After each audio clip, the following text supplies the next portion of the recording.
Okay, folks out there watching in YouTube land, thank you for tuning in. I'm trying to keep my mind occupied with a lot of the different things going on as best as I can, and with as open of a mind as I can, I must say, because they sure are unleashing a lot on us all at once here. And I just wanted to do a quick video to show. And one of the things that I did was go back through my printing history for our printing plan that we have. And I did kind of a total here, 11,857. And that's based on the total number of pages that I've printed from our printing plan. I went through and I printed out the different billing cycles. And beginning back from May on this particular printing plan, that's the total number of pages that I've printed out as of today, as of February 14th, yesterday.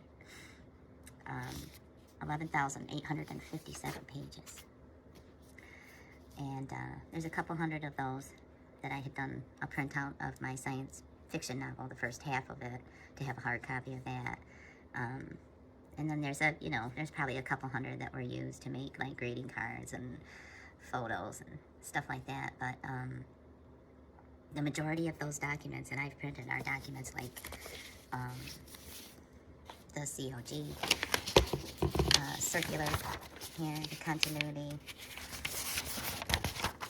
of government circular here, national continuity philosophy. It's a very interesting reading when you look through some of their emergency plans and their planning checklists. And this was something that came out from FEMA that was issued to the states. They were given guidance and standards on how to respond to different emergency situations and stuff. And then you had the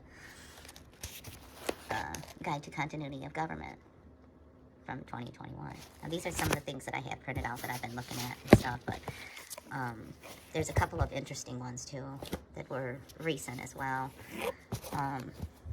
This was an interesting one. Ice nucleation by water-soluble macromolecules. And we can look, I believe this was like 2015, I think it says, yeah. So not too long ago.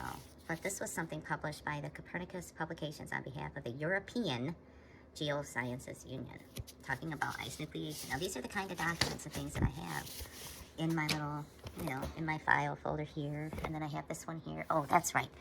I wanted to touch a little bit on the Treaty on the Principles of Governing Activities of States in the Exploration and Use of Outer Space, including the Moon and Other Celestial Bodies, because there's a current version that was published in November of last year, and I have that printed out too that I'm going to take a closer look at. But there was something else here too. If I go into my little files here, this was another one that remind people of. There's probably a lot of people that already, know about this. I'm pretty sure the majority of people that watch my channel are probably already aware of this publication here that was put out by Dennis M. Bushnell, Chief Scientist for NASA Langley Research Center.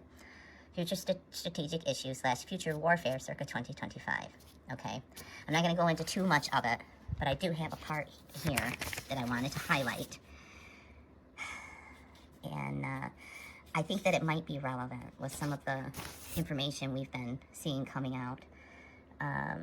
These are some of the newer sensors. They want nanotags, smart card sensors implanted during manufacturing and servicing. So all of your goods and things that we're receiving now, that we're buying, are going to be implanted with these smart chips and smart sensors and things. And who knows what they're going to be censoring anyway. It doesn't matter. They already know every time we fart anyway, right? At least that's what they say.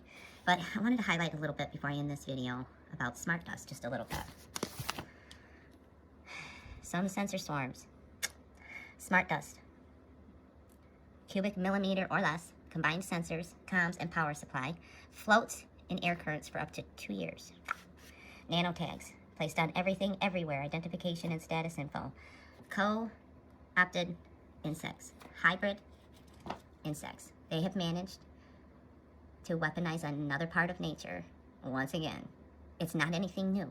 But this, with the smart dust, I have other files in here. I'm going to have to go through some. What is this one here? Wondrous, ubiquitous land, sea, airspace, multiphysics, hyperspectral sensor swarms.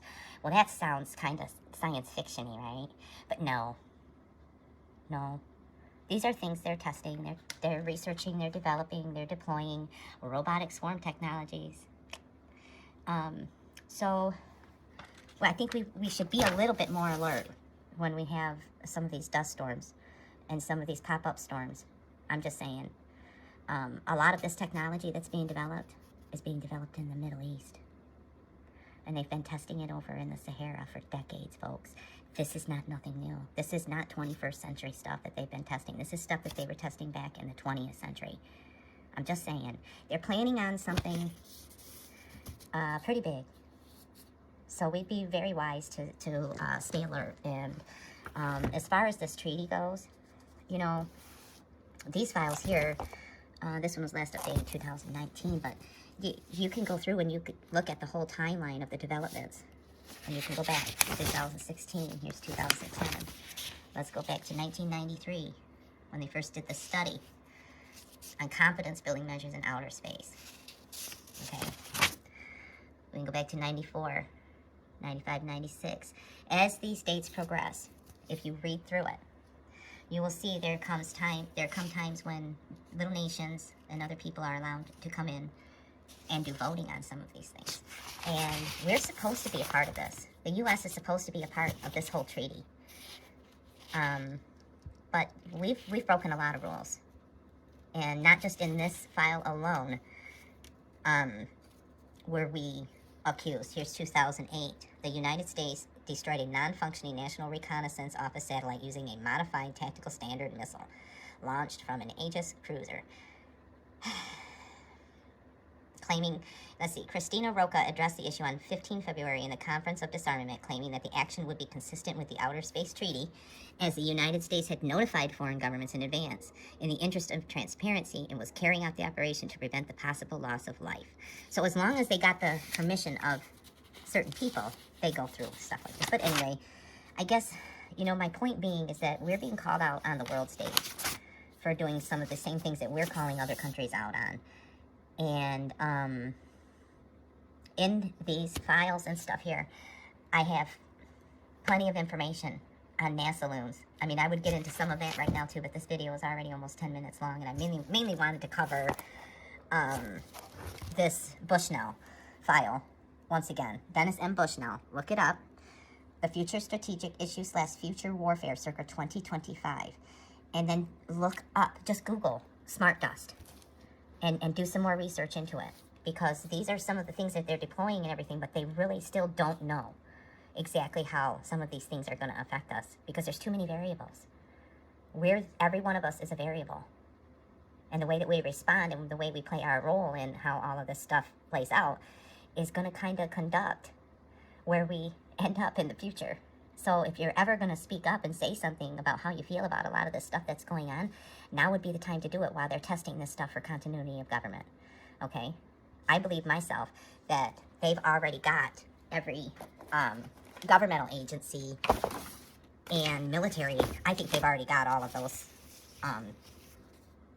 those installations and establishments and established orders already on the hard lines, myself personally. And they're working more on getting the general public onto the more unreliable, like satellite remote Wi-Fi systems and stuff like that. Because you go to here's what you can do if you want. You can take a little bit of time. Go to your local city website for your local government and look up COOP, Continuity of Operations, and I guarantee you're gonna see that they all activated their COOP for COVID. I've got those documents in here too. And the whole timeline of when Clark County and Henderson, the city of Henderson, activated their COOP in their continuity of operations. And when they activated that gave them full-blown justification for everything they say and do. In their minds, they are completely justified with everything that they are saying and doing. And one of the things is creating these scenarios. Some of these scenarios they have to create because they do not happen organically, okay? So this is what they're doing. They're creating scenarios to test these systems and for resilience. Again, resilience. Remember that word.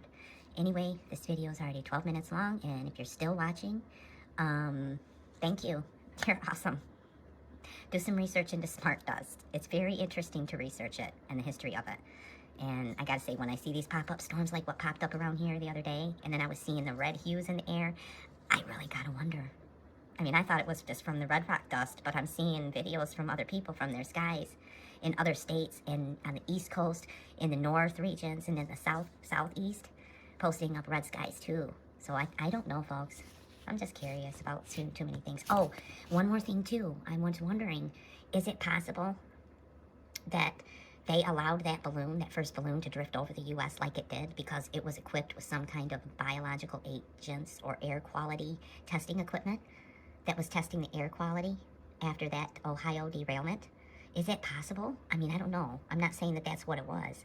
But is it possible that they let it drift because they knew it was there and it was there to serve a mission and a purpose, and they couldn't have very well have told everybody, look, never mind that balloon drifting up over the middle of the U.S. and off to the East Coast. We're just testing the air quality because of a toxic biological agent release and controlled burn in Ohio, you know? What if that's what it was? And this whole Chinese spy balloon thing. I mean, I already know that's bullshit. There's so many different things that are popping up once on us. This is not fair to us, like, folks that are conspiracy-minded, if you want to call it that. I mean, if there's any conspiracy going on with this kind of stuff here, it sure as fuck isn't us as the citizens doing it. We got people conspiring against us, so if there's a conspiracy going on, it's being perpetrated by these folks, not us. Anyway, that one's probably going to get me in trouble.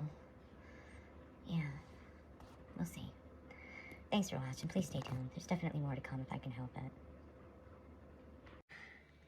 So, additionally, I just have to add, I have all of my thumb drives here. I have them on my day off, and everything is just kind of backed up on all of those. And I tried to gather them all up. I think there might be a couple more still upstairs, but yeah, I'm making sure that I keep this stuff documented. And I realize, that if there's some kind of an event here in Nevada, a lot of this really isn't going to even matter. But if we manage to survive, then, I still have all my documents and I still have my flash drives, right? Anyway, stay mindful, folks. Thanks for tuning in.